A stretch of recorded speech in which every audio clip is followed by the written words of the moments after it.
व्यक्तियों की जीवन कहानियां देखी होंगी, सुनी होंगी और पढ़ी होंगी, पर आज यहाँ आपके बीच ये नन्हे कलाकार एक ऐसे महान व्यक्ति की जीवन कहानी के कुछ महत्वपूर्ण दृश्य आपके बीच प्रस्तुत करने जा रहे हैं, जिन्होंने अपना सर्वस्व परमात्मा समर्पण कर दिया और बदले में परमात्मा से सब कुछ पा लिया।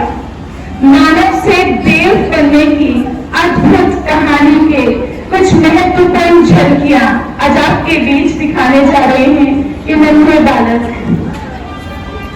दादा लेखराज बचपन से ही पढ़ाई में बहुत होशियार, मधुभाषी और बहुत मित्रवत व्यवहार करने वाले हुआ करते थे।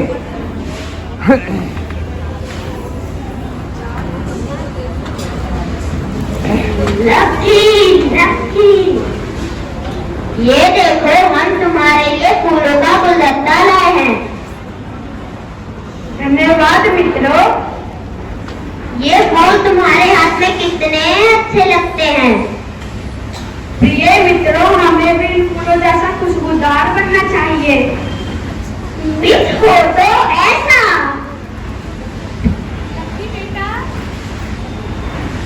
प्रणाम मौसी जी। प्रणाम। सुना है तो कुछ अभी प्रथम आया है। मैंने तेरी पसंद की खीर बनाई है, ये लो। धन्यवाद मौसी जी। मित्रों, तुम भी स्वीकार करो। धन्यवाद मित्र। कितना गुणवान है ये। बेटा हो तो ऐसा मानो खुद दीपक है। दादा लेखराज के सुंदर दिव्य गुणों के कारण हर एक ऐसा अनुभव करते कि काश हमारा बेटा भी ऐसा होता। दादा लेखराज के अंदर बचपन से ही भक्ति का भाव फूट फूट कर भरा हुआ था। वे विष्णु जी के परम भक्त थे।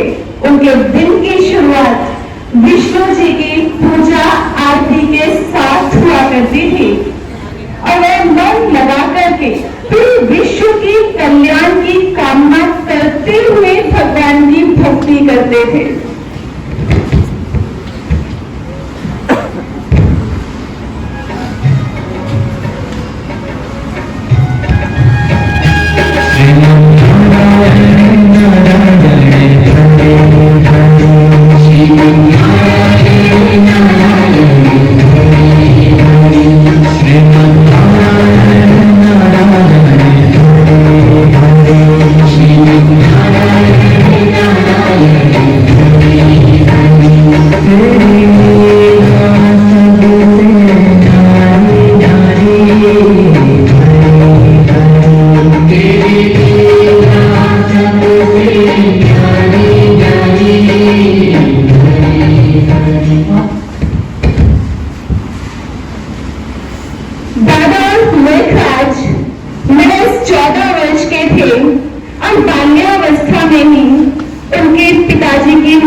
पिताजी की मृत्यु के पश्चात दादा लेखराज अपने बड़े भाई के साथ राशन की दुकान संभालने लगे और दादा का स्वभाव बचपन से ही बहुत दयालु था और ईमानदार भी थे और उनकी यह दयालुता उनकी दुकान पर जब कार्य करते तब भी प्रत्यक्ष हुआ करती थी।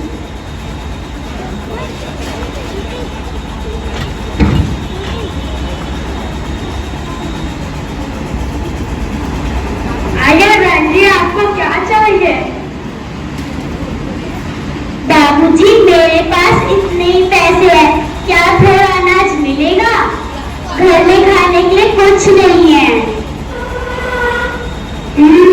लगता है थोड़ा ज्यादा गरीब है, इसे थोड़ा अधिक दे देता हूँ।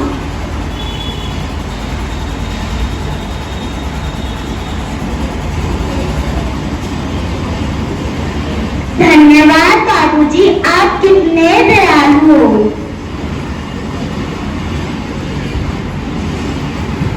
तो इस प्रकार जो बाबा लेखराज को ऐसा दिखाई पड़ता कि जो उनकी दुकान पर राशन लेने आने वाले हैं वो बहुत गरीब हैं, धन की कमी है या बहुत आवश्यकता है तो वे कम पैसे लेकर के भी या उधार में भी अनाज दे दिया करते थे। परंतु एक दिन अचानक ऐसा करते हुए उनके बड़े भैया ने उन्हें देख लिया।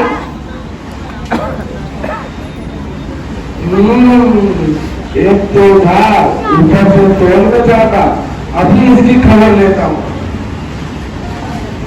तुझे धंधा करना आता है नहीं आता, नहीं तो तुम्हें सारी दुकान में डालेगा। भैया वो बहुत गरीब थी इसलिए मैंने उसे अधिक अनाज दे दिया था। इसे तो समझाने के तरह नहीं। उनकी ये दानवीरता उनके बड़े भैया को थोड़ा रास नहीं आई। ये देख करके दादा लेखराज काम धंधा सीखने के लिए बंबई गई और वहां जाकर उन्होंने हीरे जवाहरात का कार्य सीखा। अपनी ईमानदारी लगन से बहुत कम समय में वे बहुत अच्छे नामी ग्रामी व्यापारी बन गए। उसके पश्चात वे वहां से कोलकाता गए और कोलकाता जाकर के अपना व्यापार शुरू किया। कोलकाता में अपने निवास स्थान पर दादा लेखराज जब भी किसी पार्टी का आयोजन करते तो वे वहां के धनी मानी राजा रईस सभी व्यक्तियों को जरूर आमंत्रित किया करते थे। और जब वे पार्टी में आते और पार्टी में हर चीज का आनंद लेते तब भी देखिए किस प्रकार वे रईस बोला करते थे। दादा आपकी पार्टी तो फीकी है। ऐसे तो सारे व्यंजन थे, फल मिठाई मेवा आदि, परंतु अच्छा, हम आपको शराब और मांस थोड़ा ही खिलाएंगे, हमारे लिए तो धर्म बड़ा है। आप कितने बड़े सत्यवादी और धर्मनिष्ठ। भगवान ने तो भूल नहीं करती जो कि हमें राजा बनाया। राजा तो आपको बनाना चाहिए था। तो बाबा का इतना सुंदर व्यवहार, उनके गुणवान व्यक्तित्व को देख करके हर एक राजा भी कहते कि शायद भगवान ने भूल कर दी, राजा तो इन्हें होना चाहिए था।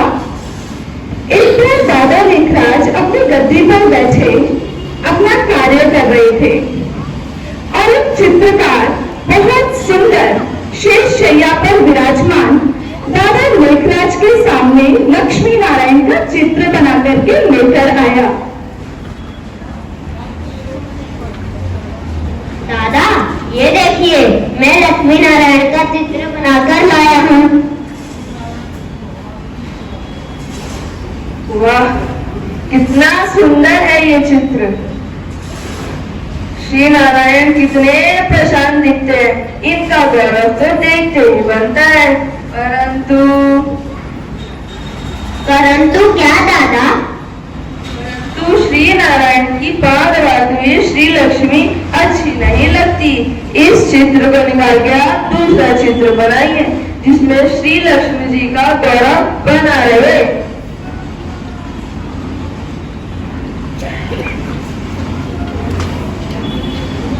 इस प्रकार दादा लेखराज के मन में सदा से ही नर और नारी के लिए समान सम्मान भाव था। दादा लेखराज ने अपने बच्चों की परवरिश ऐसी की मानो कि राजकुमार राजकुमारियां हो। वे नित्य अपने बच्चों को कुछ न कुछ नए उपहार देते रहा करते थे, पर जब भी वे कुछ उपहार देते तो अपने बच्चों को एक सीख अवश्य दिया करते थे।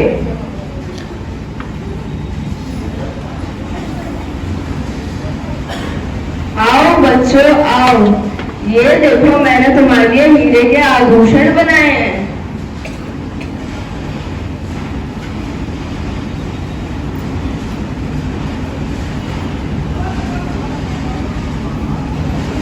और ये लो तुम्हारी आज की जेब खर्ची।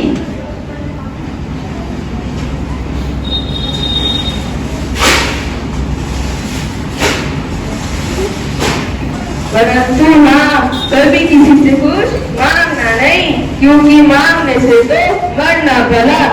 और हाँ, मैं जो तुम्हें रोज की जेब खर्ची देता हूँ, उसमें से एक हिस्सा दान जरूर करना, क्योंकि दान करने से भाग्य बढ़ता है।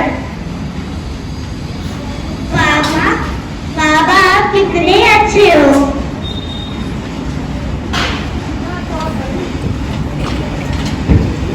इस घूमते हुए कालचक्र में एक ऐसा समय भी आया जब परम पिता परमात्मा, निराकार परमात्मा, परम धाम निवासी स्वयं इस सृष्टि पर साकार हुए, अपने साकार बच्चों को माता पिता की पालना देने के लिए।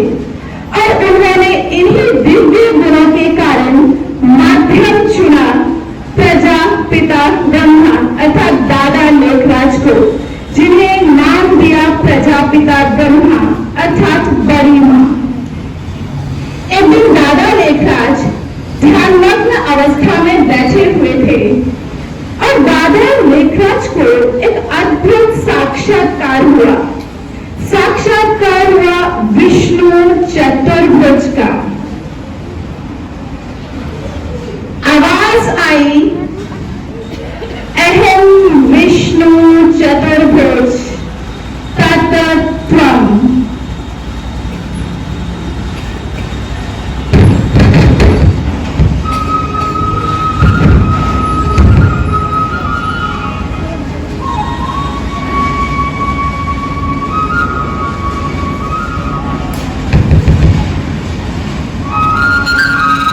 दादा के देखकर प्रतीत हुआ कि जिनकी में इतनी भक्ति किया करता था, आज उन्होंने अपने दर्शन मुझे दे दिए। एक दिन बाबा एकांत में बैठे हुए थे और उन्हें साक्षात्कार हुआ पुरानी सृष्टि के विनाश का। चारों तरफ हाहाकार है, बॉम्बास्ट हो रहा है, लोग दुख से चिल्ला रहे हैं, दर्द में तड़प रहे हैं।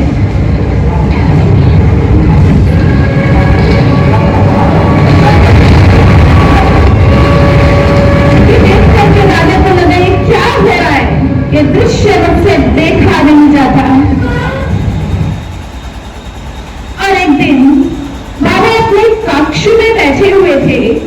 ये वो दिन था जब स्वयं परमात्मा ने दादा लेखराज में प्रवेश कर उन्हें अपना माध्यम चुना विश्व परिवर्तन के लिए।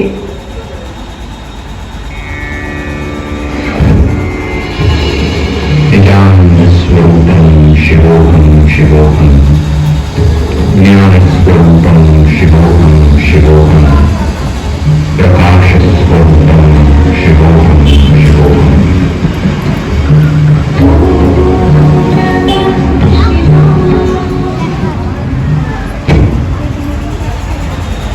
दादा को बहुत खुशी हुई उस अद्भुत तेजस्वी ज्योति को देख करके। एक और महत्वपूर्ण साक्षात्कार जो दादा को हुआ वो हुआ नई सतयुगी दुनिया का साक्षात्कार। दादा ने देखा बहुत सुंदर दिव्य सितारे आकाश से धरा पर उतर रहे हैं और कोई बहुत सुंदर राजकुमारी के रूप में परिवर्तित हो जाते हैं और कोई बहुत सुंदर राजकुमार बन जाते हैं। ये देख करके बाबा को बहुत खुशी हुई।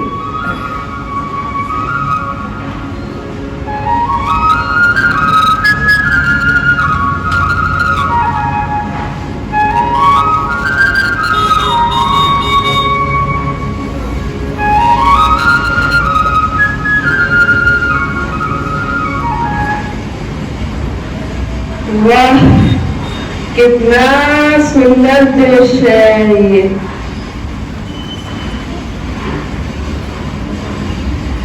उन्हें साक्षात्कार हुआ उस दिव्य ज्योति का और उसने दादा लेखराज को कहा, ऐसी दिव्य दुनिया बनाने का कार्य आपको इस धरा पर करना है और इस श्रेष्ठ कार्य में मेरा मददगार बनना है। तब से दादा लेखराज ने शुरू किया जशोदा निवास में सत्संग। अनेक स्त्रियां और पुरुष सत्संग सुनने के लिए दादा लेखराज के पास आने लगे।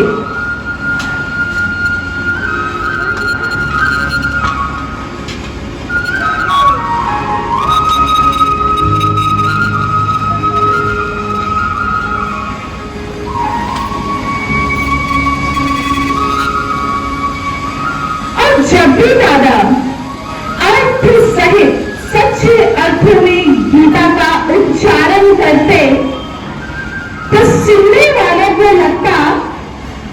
वालों को लगता कि स्वयं श्री कृष्ण हमें मधुर बांसुरी मुरली की धुन सुना रहे हैं। उन्हें अनेक साक्षात्कार होते। हर किसी को लगता सतयुगी दुनिया के अद्भुत दिव्य साक्षात्कार उन्हें हो रहे हैं।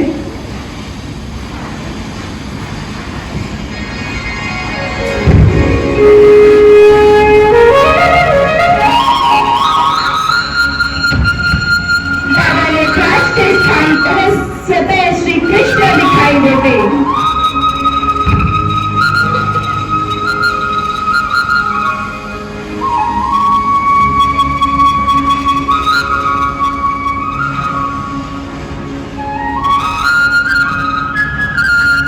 मन चोमुक्त हो जाते थे।